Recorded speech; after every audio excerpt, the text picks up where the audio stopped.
Welcome everybody. In this tutorial series, I'm going to show you how to code in JavaScript. And the best part is it's only 1 hour. JavaScript is one of the more in-demand programming languages, and it's really easy to program in. Now, you're probably thinking how can programming be easy? Well, programming isn't exactly that hard. It's just a lot of the information out there and a lot of the tutorials out there make things way more complicated than they are. So in this tutorial series, I'm going to show you all the basics to JavaScript and to programming in general. You can actually use a lot of these concepts in other languages here. And of course, if you do learn JavaScript, it is a highly marketable skill, as in JavaScript is one of the more in-demand programming languages. So I hope you take the course, and I'll see you guys in the course. Welcome everybody. In this tutorial series, I'm going to show you how to code in JavaScript. It's going to be a small 1-hour tutorial series, but in this hour you will learn a lot about JavaScript. This course is obviously best for people who have never coded before, and if you have coded before in some other language, you'll find that JavaScript is actually quite awesome, and it's really fun to program with. I like JavaScript. In fact, it's probably one of my more favorite languages to work with. Alright, so the one thing you will need for this tutorial series is Google Chrome. Now, you're probably either running Internet Explorer, Firefox, or maybe even Safari. I would just go download Google Chrome right now.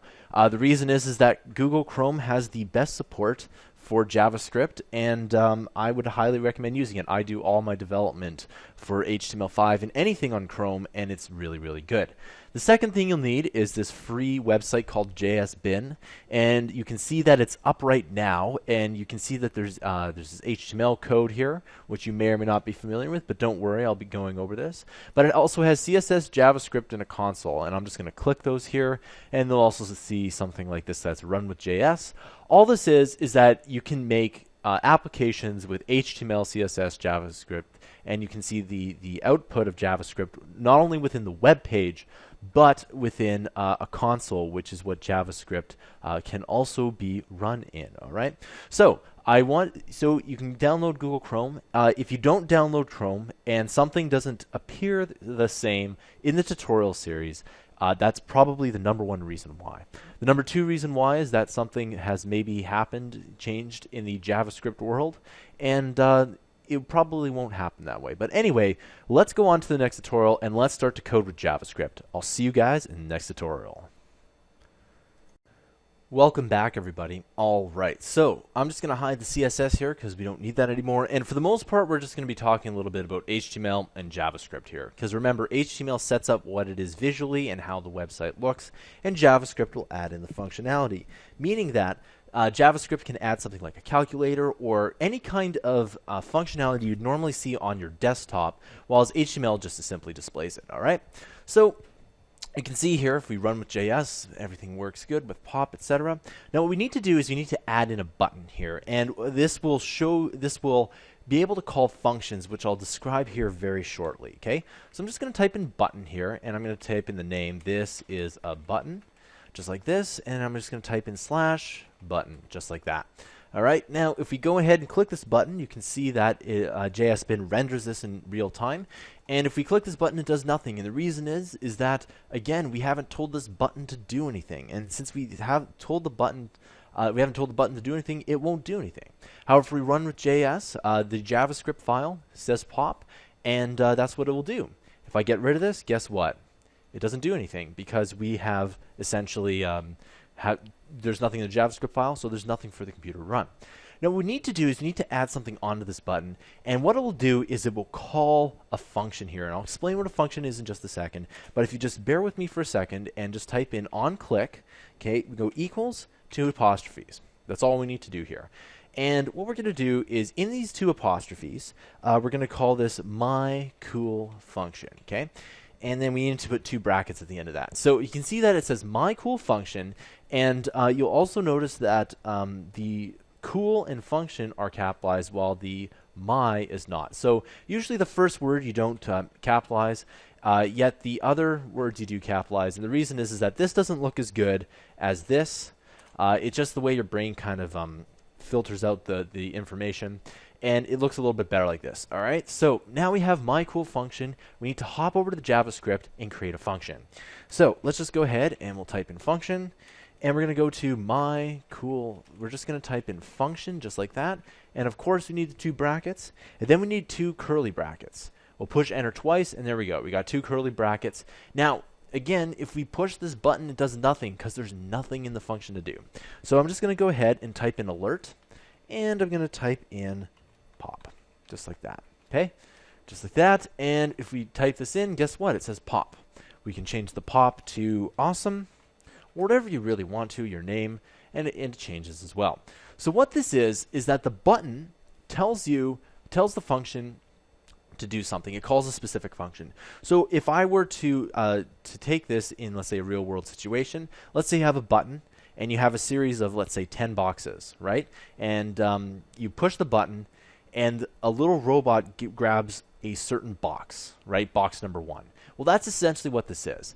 The button goes ahead and it calls a box of code for the computer to run. That's pretty much all it is here. And we can have 1 function, we can have 10 functions, we can have 100 functions, we can have 100 buttons with 100 functions if we really wanted to, all with different names, all right? And so that's essentially what a function is. It's just a block of code that does something, and that's pretty much all we need to know for this tutorial. I'll see you guys next time. Welcome back, everybody. All right, so I want to go ahead and let's redo some of the things that we've done in the last tutorial because it's a really important concept here. So what I'm going to do is I'm going to copy this and paste it a couple times. Now, if you want to go ahead and type them out too, it's actually really good to type it out, but if you want to copy and paste it, that's up to you too. Now, what we'll do is instead of my cool function, we're just going to call this function 1, and we'll also call this function 2, and I'm going to spell them out here. And then we're going to go function 3, just like this. Okay. So you'll notice here that we have this is a button, this is a button, this is a button. What we can do here is we'll just copy this out, and what we'll do is we'll just do 1, and then we'll do 2, and then we'll do 3. Okay. And we have to make sure, there we go. So now we have 1, 2, and 3. Of course, none of these work. And why does this first button not work anymore? Is because when we click this button, it's looking for function 1, right? It's not looking for my cool function. It's looking for function 1. In fact, if we changed any of these to my cool function, it would actually work. So if we change this to function 1, guess what? When you click this, it says awesome. Okay. Now, I'm going to go ahead and I'm going to copy this a couple times, just like this, and we'll call this function 2, and we'll call this function 3. Okay. And so if we click any of these here, we know that they say awesome, and then you can see that it's a prevent this dialog from coming up. That's a safety feature. If you've ever gone to any kind of site and it gives you a pop-up, at least that was exploited 10, 15 years ago, and the reason is there's now something in there. So let's go ahead and let's go, we're just going to type in 1, 2, and 3. Okay, and there we go. So button 1 will call function 1, which will in turn pop up 1. Button 2 will call function 2 and will pop up 2. And button 3 will call function 3 and pop up 3. Okay, so we got 1, 2, 3. Okay, and if you really wanted to have fun, you can call this 4. Right, if you really wanted to, but let's just make it 3. All right, and so you can see that this can scale to whatever we want here. We can have 100 buttons. We can do whatever we want here. Now, of course, functions can do more than just pop-ups here, and I'll talk a little bit about that in the next tutorial. I just wanted to reinforce what we learned in the last tutorial, and I wanted to show you that we can scale it as well. I'll see you guys in the next tutorial. Welcome back, everybody. All right, so let's take a quick look at why the variable is in the function and why it is not outside the function. Okay. So if we go ahead and we just copy or cut this out and paste it here, and you can see that if we type in 23 or even, anything like awesome like this, it doesn't work. And you're thinking, well, why is that? Well, first of all, there's this idea of something called scope, okay? And it has to do with these brackets here. And I'm just going to return that on this just like that so we can see this a little bit better. So what it is that if we were to have, let's say, another function here, okay? If I just type in function, fun, okay? And I type in, another thing here, all of these variables here can be used in both of these functions. And for the most part, there would be what we call quote-unquote global variables, meaning that you can see each of these variables within these functions here, okay? So variable number, you can use it here, you can use it here, you can use it anywhere. When you put it inside a curly bracket at any given time, it doesn't matter if it's a function or another kind of computer programming tool that we need, for example, like a for loop, if we put a variable inside there, that means you can't see it out there. So change text variable is not able to see this outside here. Now, the reason why it works in here and the reason why it doesn't work out here is because this document.getElementID can only be used in a function.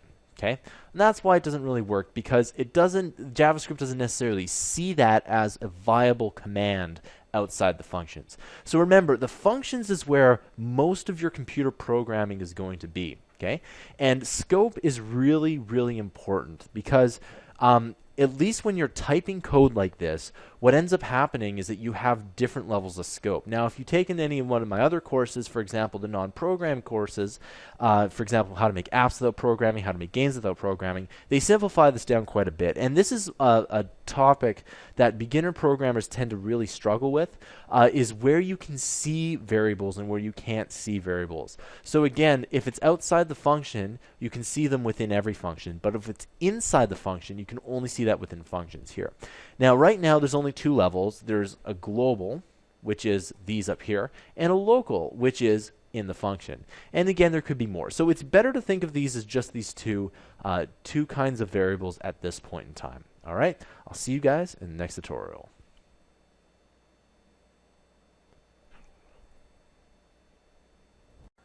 Welcome back, everyone. All right, so it's always good to save your project here. So one thing you can do is you can just go, and if you click on this here, you can go and log into an account. And what you can do is you can go to save as template, and then you can go ahead and you can open it up here. All right, so it's pretty simple. And you'll see that, I did have some CSS in here, even though I closed it, and that's pretty much it. So it's always good to save your project, and I suggest saving it often. So if you haven't already saved this project, go ahead and save this, because what we're going to be doing is we're going to be starting a slightly new project in the next tutorial. I'll see you guys next time.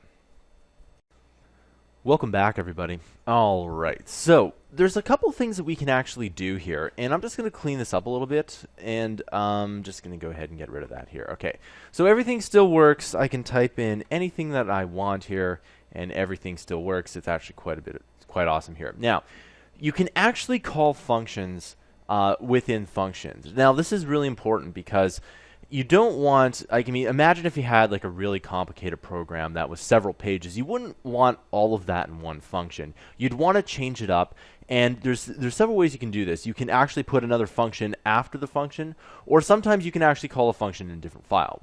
It's up to you. And but one thing we do is let's just go ahead and make another function, and we'll call this function function work. Okay. We add those two brackets, and of course we need the two curly braces like this.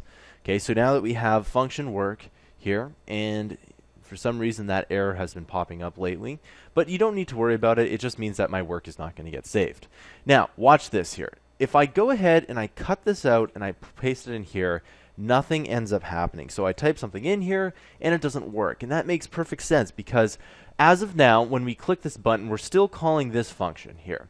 Now, one thing we could do is we could change this to work, and if we change it to work, again, we can change it and it all works, okay? Simple enough, but that's not what I want to do. Okay, watch this. So I'm just going to copy this and paste it in here. So we're now calling this function again. If you want to call work, all you have to do is type in the function name, and that's it.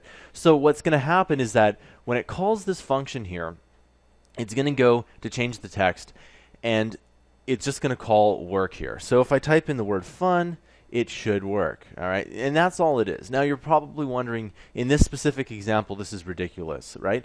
But you do need to call functions later, and especially in programming, it's a fairly important option here. So especially in games here, because if I just go ahead, and if you guys are into game development, I can just show you something that's just a kind of a little thing here for games. So there's usually an update method. And what this update method is that it constantly runs on a loop, because games always run on a loop, like it's always refreshing. And then in here you have, for example, score update, and it calls that function. And then you'll have something like lives update. You'll have that function, player logic, etc. So usually that's something where it would work, specifically in games. That's where you would use this a lot, and a lot of games they do have this, where they have a whole bunch of different options here. And sometimes you can even do, you know, for example, player logic, and then it can go to others. Now I could do maybe and talk for an hour on this concept here, but all I wanted to show you is that you can call other functions within functions. All right, I'll see you guys in the next tutorial. All right, welcome back, everybody. I'm just going to go ahead. I'm going to put this back in here. It's pretty simple, and I'm just going to go get rid of that function right here.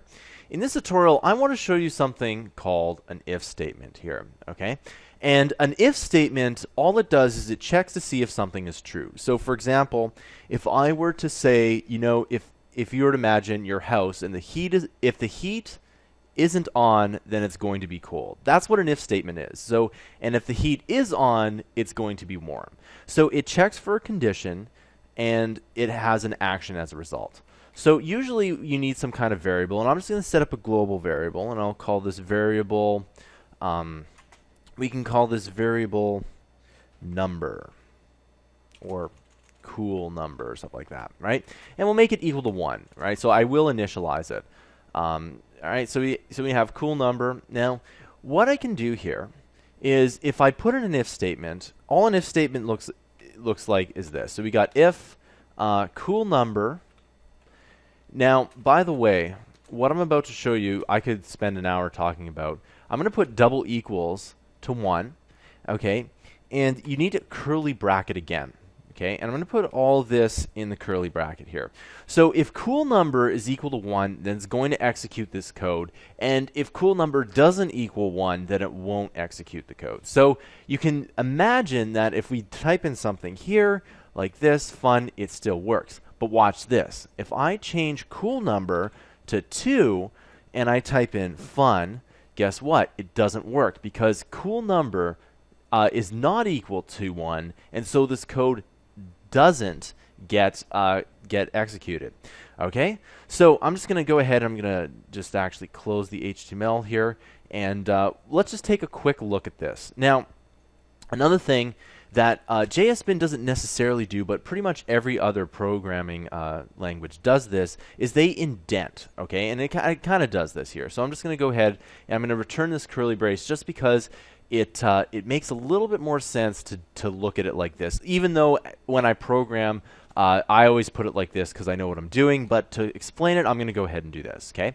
And you'll see that in here. You can see that, I'm just going to go ahead and tab this out a bit, and you can see that the curly brackets, this curly bracket looks like this, okay? And everything within this function, this is what the block of the function is what my highlighted text here. Everything within the if statement is what I've highlighted in here. So these curly brackets are super important because you need to section off blocks of code because of it. And we've already seen that with a function, but they also work for if statements, okay? Now, in some languages, what will end up happening is that if you have a one-line if statement, so for example, if I just type this in, we have, you know, if cool number equals 1 or equals 2, okay, and then we can type in do something like this. So sometimes you can get away with that, but it's best practices to always put in the curly brackets, okay? So you can see that this is the curly brackets here. And the way it works is that as soon as you open up another curly bracket and you close it, the closing bracket is going to go to the last open curly bracket. So this is a closing bracket, goes up to the last open curly bracket.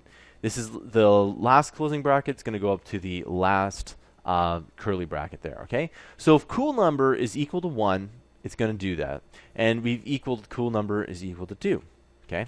Simple enough. And let's just go make sure this works one more time. I'm just going to type in the word fun, and there we go. That's all it is, okay? So that is an if statement. I'll see you guys in the next tutorial. All right, welcome back, everyone. So if we take a look at the warning here, the warning is that there is this change text variable has already been used. Now, you'll see that it works perfectly fine. So you're probably wondering why on earth would it work? And the reason is that JavaScript is actually it kind of patches things together. In other programming languages, this would completely not work. But in JavaScript, it kind of just glosses things over, and what it does is it just kind of makes it work. So there's a couple of things. If I change this to change text variable 1, you'll see that it gives me a new error saying that this is used out of scope. And that's exactly what it means. So this variable you'll see a lot when you're beginning programming. And you'll see that it says this is used out of scope, meaning that this change text variable up here is being referenced outside of these curly brackets. So these curly brackets are really important. In order to change that, you just change in 1 here, and then you see all the errors go away, okay? So I wanted to make sure that you know that sometimes when you get an error and it still works, that is a good thing, but you want to make sure that when you do ever ship any kind of code, you want to make sure that it has error-free, because even though it might not make an error in here, it could make an error in another browser or something like that, all right? I'll see you guys in the next tutorial. Welcome back, everyone. All right, there's one other type of statement that you can use. And I'm just going to push return a couple times, and I'm going to type in else if, all right? And I'm going to go ahead and put in 2 curly brackets, and there we go. Now, the other thing you need to do is you need to make sure that these are touching like that, okay? And so what I'm going to do is there's only one other thing that we need to do, and we need to type in two brackets like this, and we're going to say if cool number is double equal to 2, okay? And you can see that all the warnings disappear. And what I'll do is I'll just type in an alert, okay? And just to see if this works here, and we'll just type in pop or something like that. Okay, there we go. So if cool number is equal to 2, this should just end up being an alert, okay? And if I change the text here, and you want to make sure that everything is working here, so there we go, and there we go, it works. Now, so the way this works is that this again, computers read lines like you read books line by line, and they read every line. So what it does is that when this function is called, and remember it's function being called from this HTML here, this function is called, if cool number is equal to 1, it does this, okay? If it doesn't equal to 1, we then go to the else if. You know, cool number is equal to 2. And in this case, cool number is equal to 2, and then we go ahead and run this code. And if cool number is not equal to 2, it will run whatever's in the else statement. So if I just type in fun here, you can see the else statement is fired. Okay, that's pretty much what it is here. Now, the other thing is that you can't have 2 else statements that are the same. Okay, so you can see that cool number 2 is equal to 2, and then if you type something in differently here, then it is going to throw an exception here. And you notice how there isn't any warnings here, and the reason is that, again, JavaScript likes to make things work. It's actually quite awesome.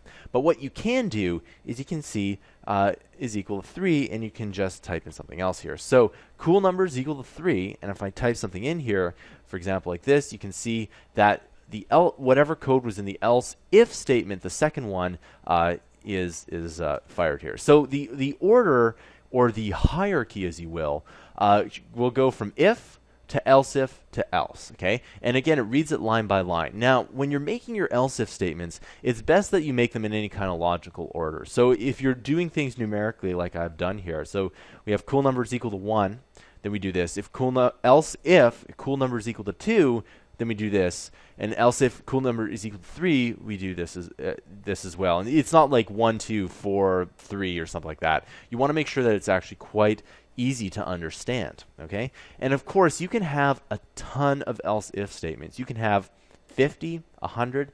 Now, one thing about if statements is that they're a pretty important part of programming.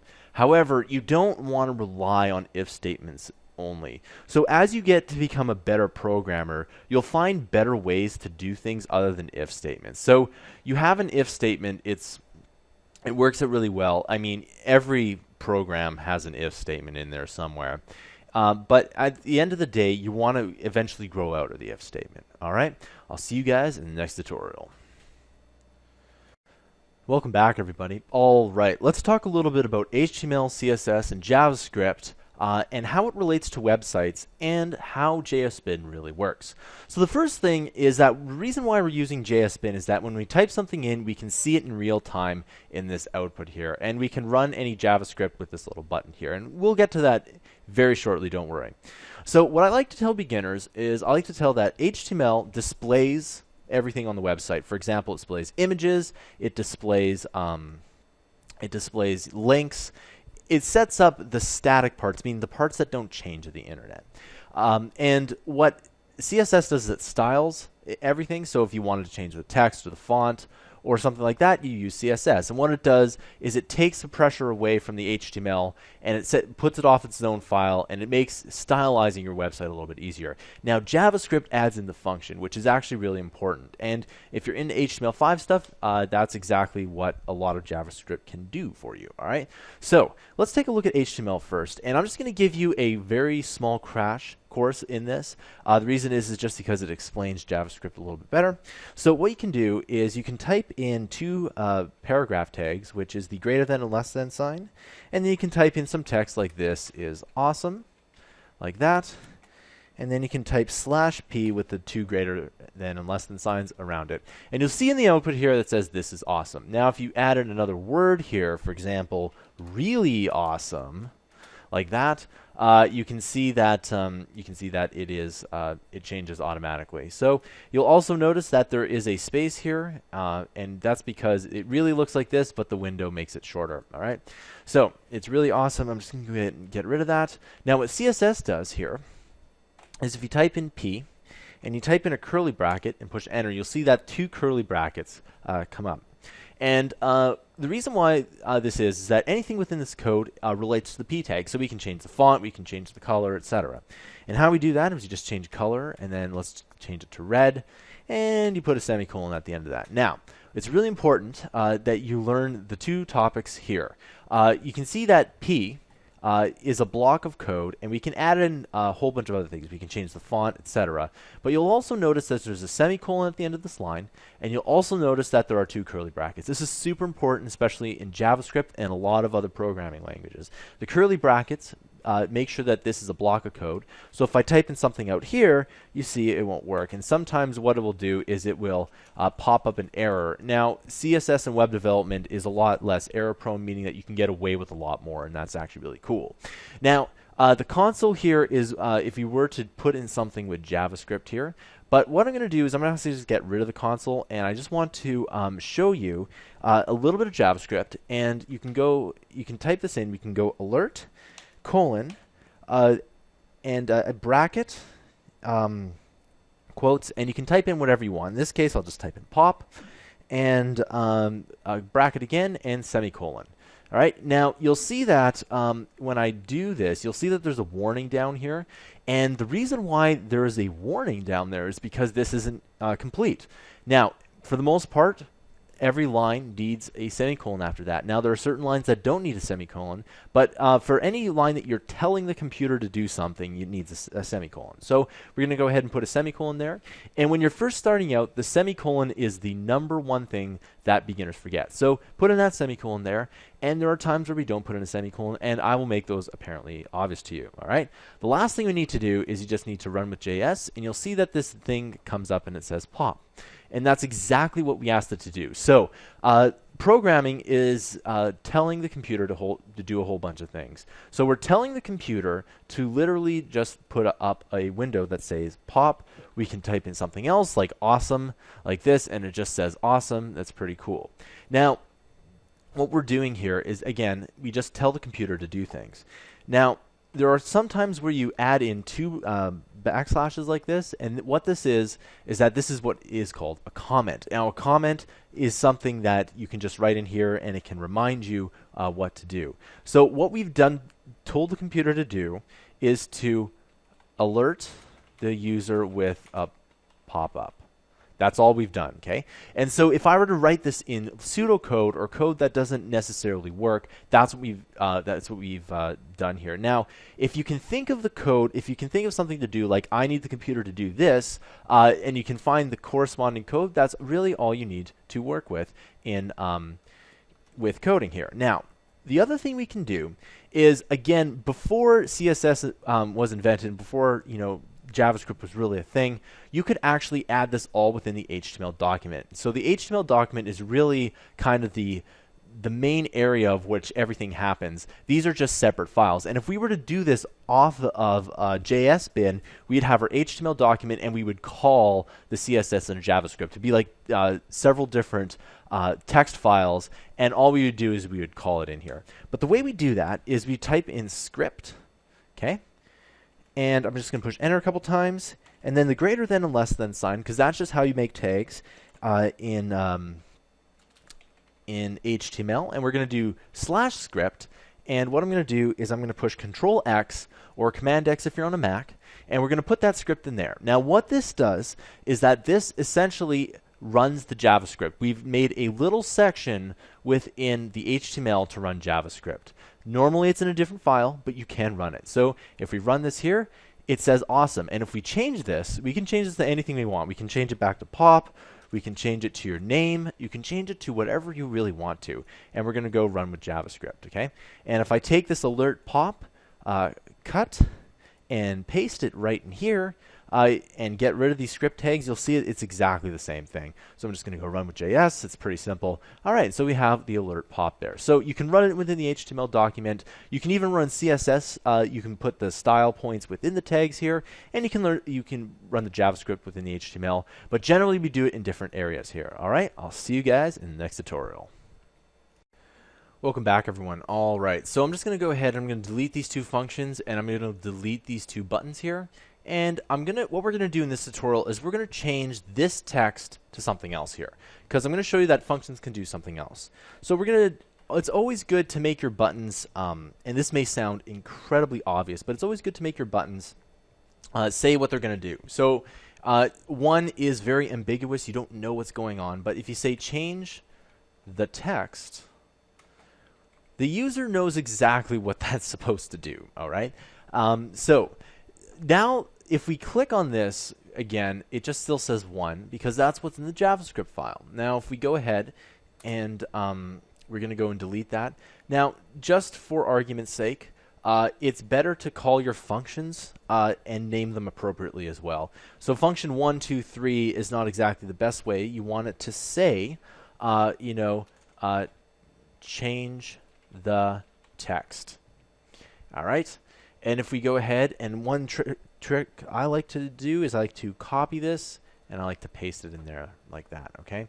So we got change the text, and so now that we do this, it should work. And what you can do is, one thing you can use the alert for, and sometimes I like to do, is just to see if it actually gets there, and it does work, okay? So the changing of the names, that actually it can be a problem, especially when debugging.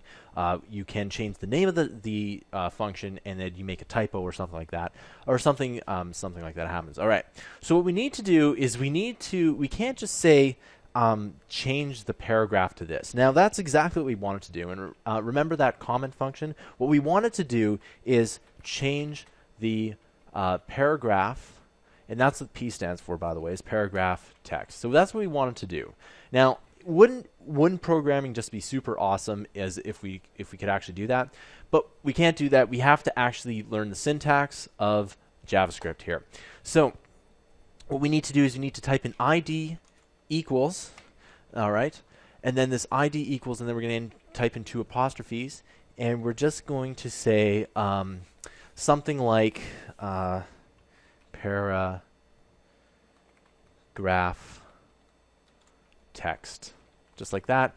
Now, you're probably wondering why I'm not adding in spaces, and the reason is that as soon as you add a space in the worlds of computers, that's like adding in a completely different object. So, paragraph is kind of one computer object, and I'm oversimplifying here, but if paragraph is one computer object, paragraph space text is 2 computer objects, but paragraph no space text is 1 computer object. So we're just going to change it to ID paragraph text, okay?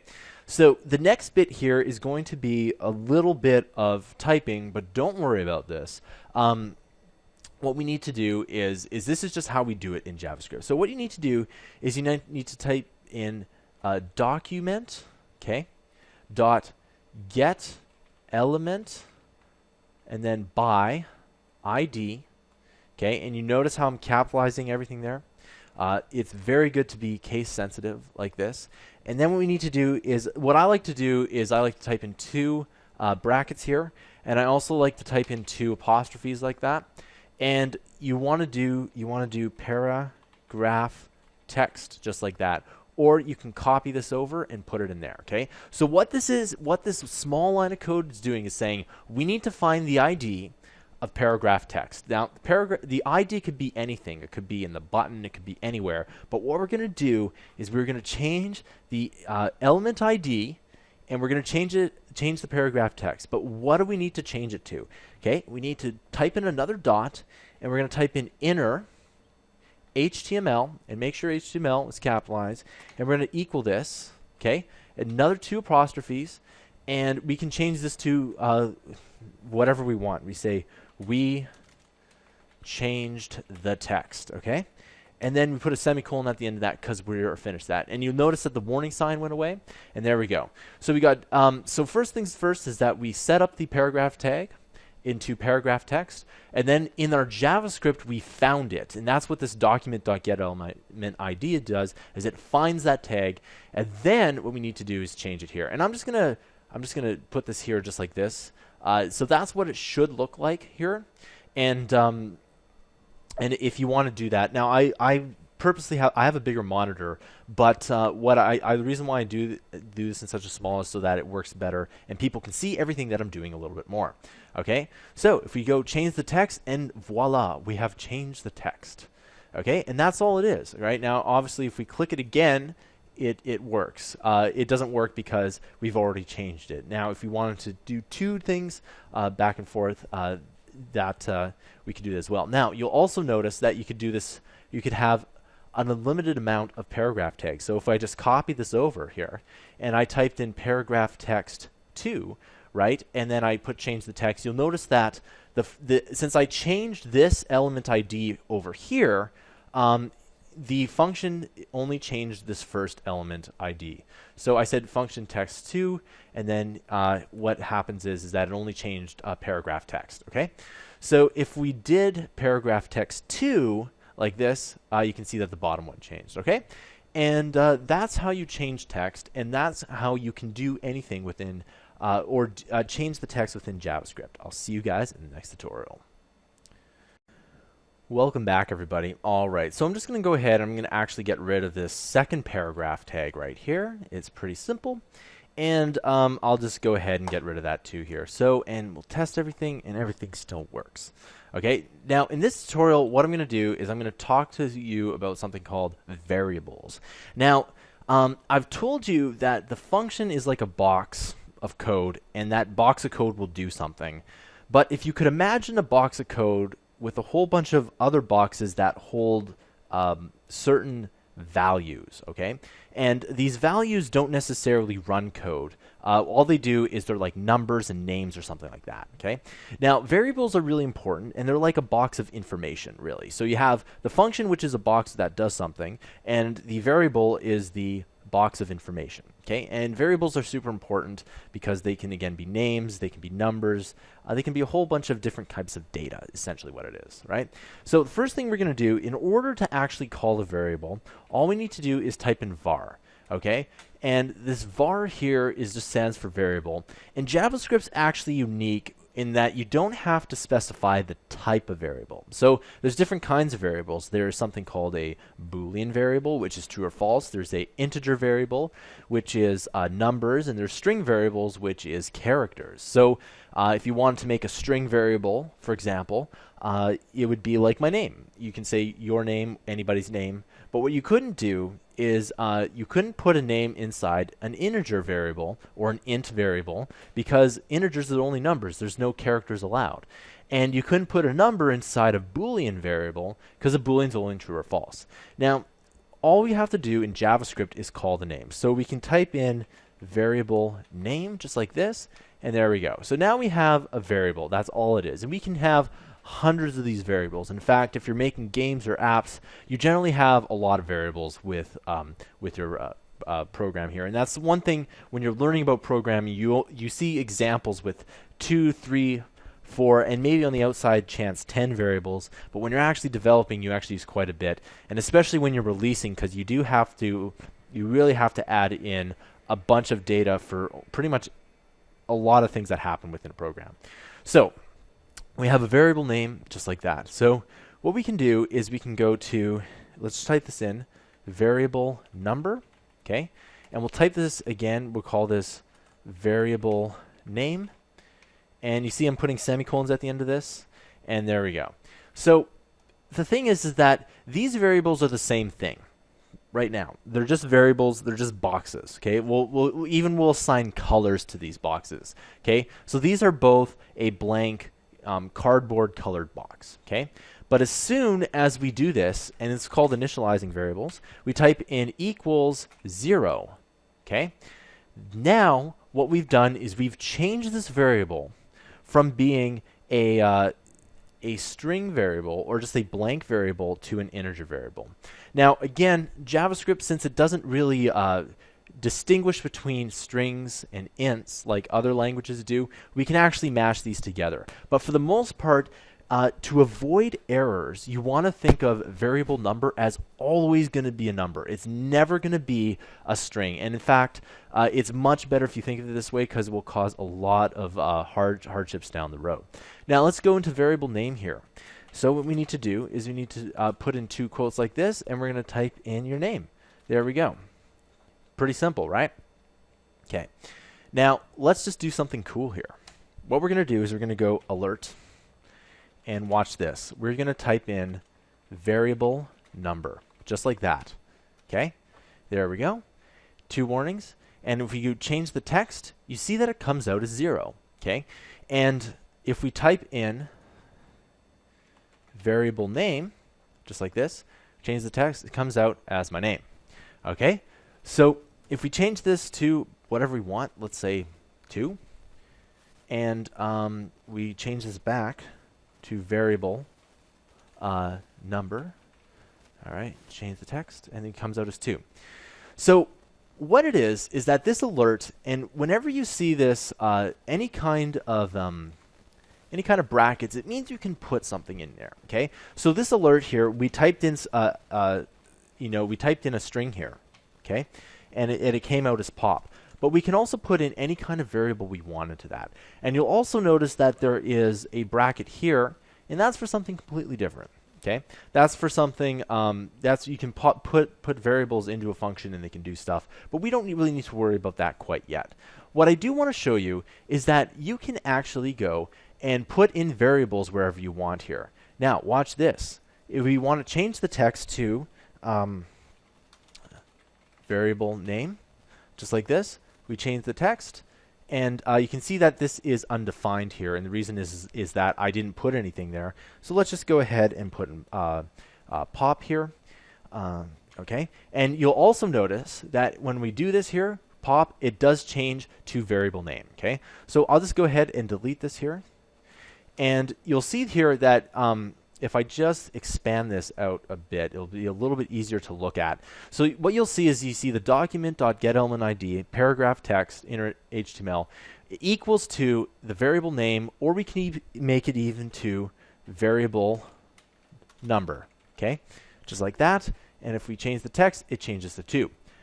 Okay, and so that's essentially how you use variables. Again, variables are really important because they can take in anything. For example, if you're making a calculator app, you can take in the variable that was typed in and then add it to something, which I'll show you in the next tutorial. I'll see you guys next time.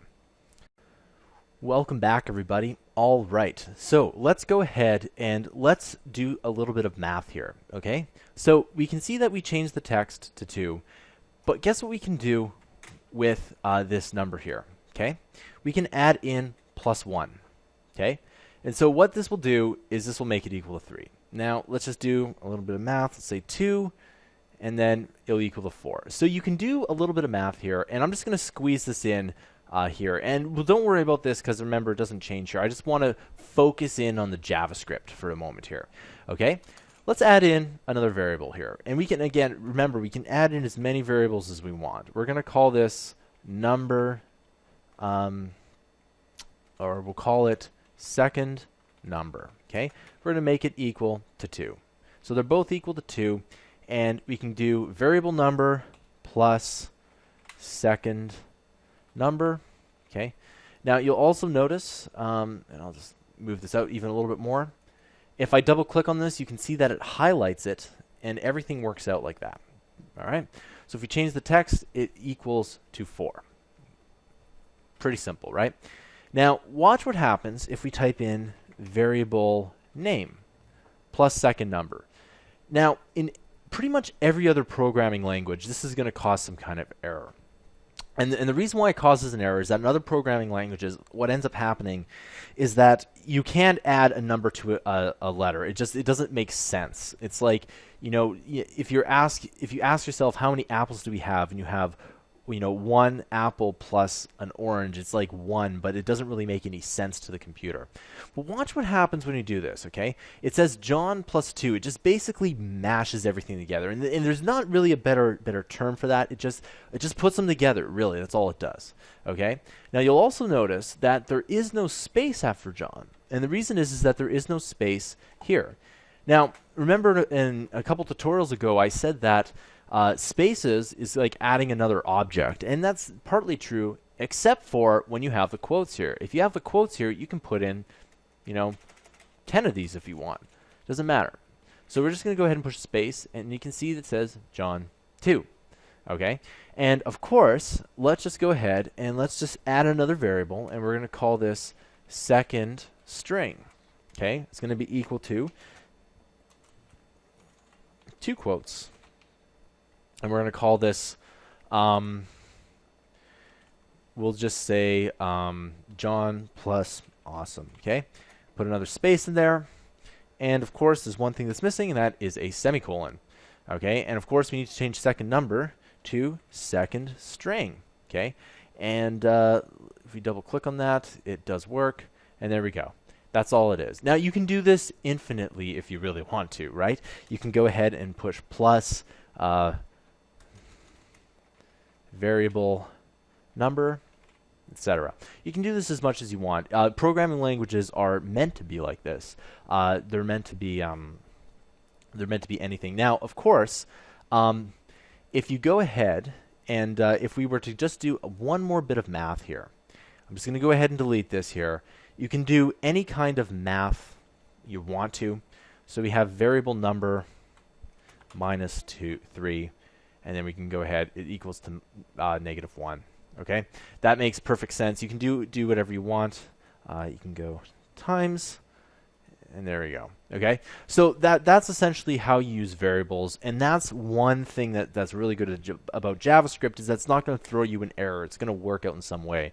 However, I highly recommend that you separate your numbers and your strings into different categories, and that for the most part you don't really add them together like I did, unless you're going ahead and doing that for display purposes. All right, I'll see you guys in the next tutorial. Welcome back, everyone. All right, so I've shown you how to change the text, and I've shown you how to use variables and what variables are. The one thing we need to do is take in input from the user. Now, this is pretty much what computer programming is. You take input and you do something with it. So it reacts to the input that is in the computer, and it's actually fairly simple. So what we need to do is you need to just type in input. And it's pretty simple. Just type in input like this. And you'll notice that an input box comes up like this, and you can type in whatever text you want there. But we do need to type in a couple other things. We need to type in the word type, and you can put in just text like this. And this way, it will only take in text. So remember how I told you there was integers, strings, and booleans, and all these different kinds of variables. In this input box, we're just going to be taking in text. And the reason why this is important is that if you ever want to add numbers together, you do have to take in a different kind. All right? The second thing we need to do is need to add in an ID. So we're going to go ID equals, and then add those two apostrophes there. And we'll go change user text. Okay? So we'll just go ahead and we'll do that here. Now, what we need to do is, what will happen is that once we go ahead and put in some text here, we need to find this ID here. Now, I'm just going to go to the JavaScript here. Now, you might be thinking that we could just add in another document.getElementID, etc. But we can't exactly do it like that. Okay?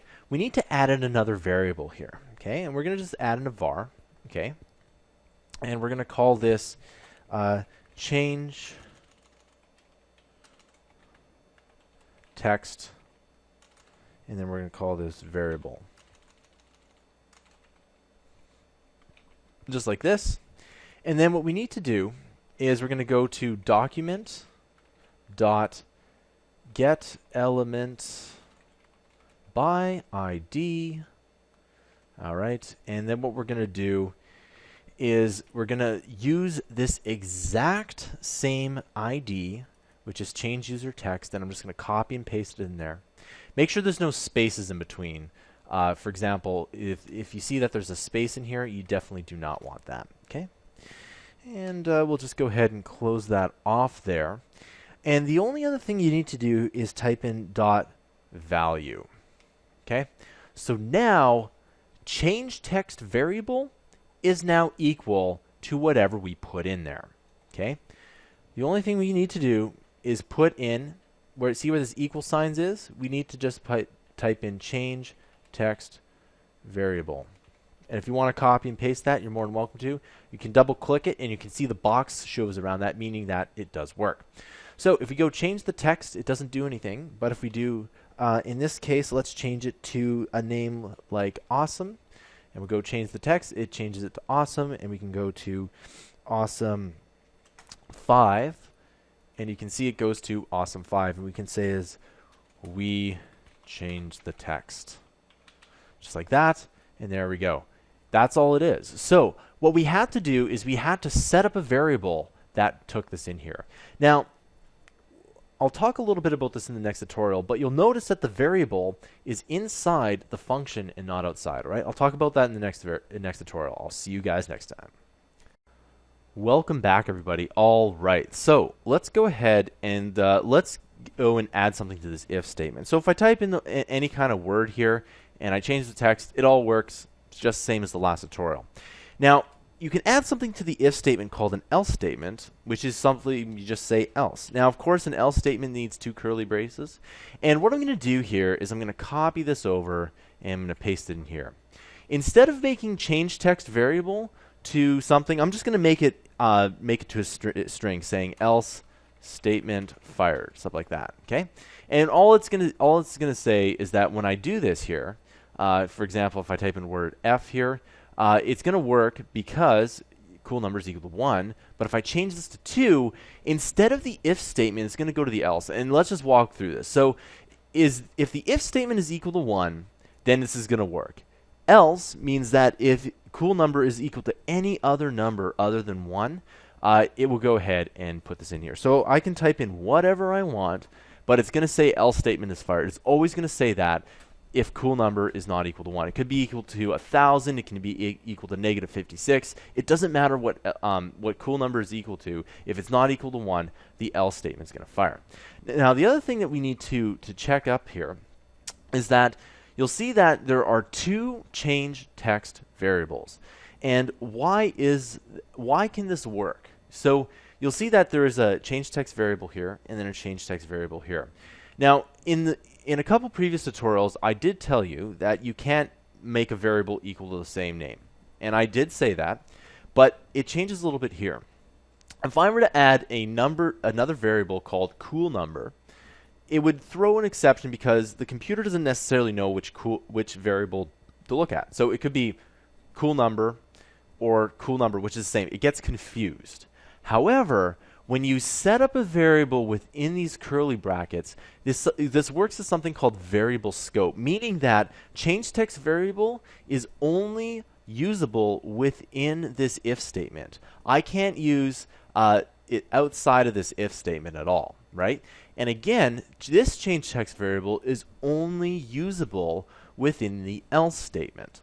Okay, it's not usable outside that. So if I hop outside the if statement, and by the way, this is the entire if statement here. This is the if statement and this is the else statement, but the whole thing works like this. Okay, and if you think about it here, this is more function. We can do some stuff in here. But if I type in change text variable, okay, you see that it does kind of work, but you can see that there's a whole bunch of warnings here. The text changes, but again, in this editor, it only looks for the strings within the document. It doesn't look for it inside scope. You need to go to something like Visual Studio or Xcode or something like that, okay?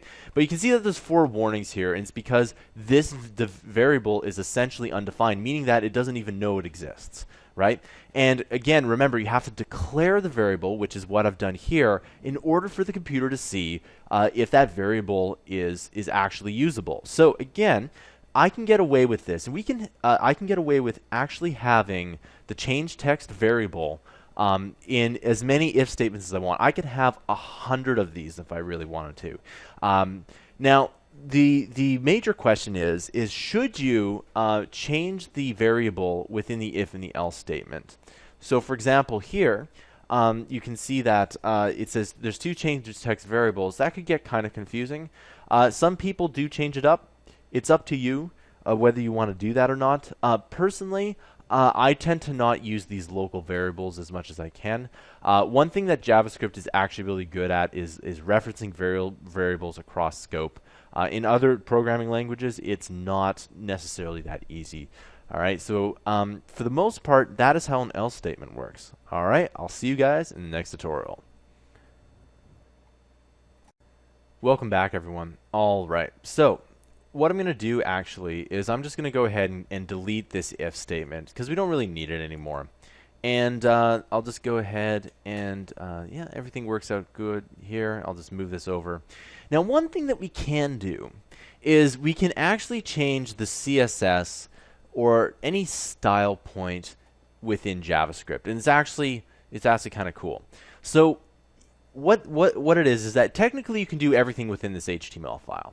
If you really wanted to, you could add in the script, you can add in the style points, etc. So essentially, if you wanted to change anything here, you can do that. The reason why CSS and JavaScript were invented, and for the most part why they are in separate files, is to make it look a lot easier. Okay. So as you can see, the CSS, remember, it changes the style of it, so it makes it so. The short answer is that it makes it look different. And what I'll do here is I'm going to change this paragraph text. I'm going to change the color.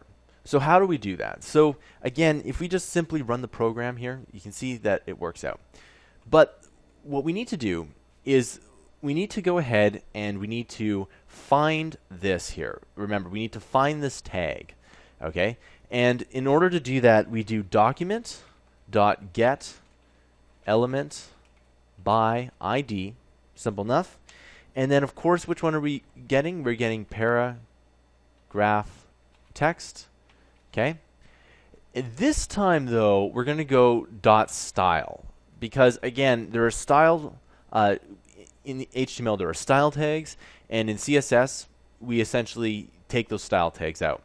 So .style, and then you type in whatever you want. So you can change, the background color, the color, etc. So let's just change the color. It's pretty simple, and we'll change it to maroon. And maroon is the most underrated color, and there you go. So if I go ahead and I change something, so if I type in any kind of word here, you can see that it changes. Now you may or may not be able to see that, so I'm going to change it to orange instead. So we're going to change it to orange like that, and there we go. Okay, and you can see that the text changes to orange here. Now, one thing I should probably mention, and I have mentioned this in my HTML classes, is that if you type in a paragraph here, for example, and you say, this is another paragraph like this, you can see that they're both in the same color here, because what the CSS does is it changes the style tags for everything, right? So if P here, which is the paragraph tag, we can change it to red, and if I change this to, maroon, like that, you can see that they change to maroon. But when we run this here, so I type in the word fun, right, and you'll see that the top one changes to orange, but the bottom one doesn't. And why is that? Is because this one has the ID paragraph tag. Now, if I go ahead and copy this paragraph tag and move it down here, watch what happens. I change it to word fun, and you can see that here, this one doesn't change. It's because it's already has an ID, right? It won't change because, again, it's already being referenced, okay? And so for the most part, that is how you change style tags with JavaScript. I'll see you guys in the next tutorial.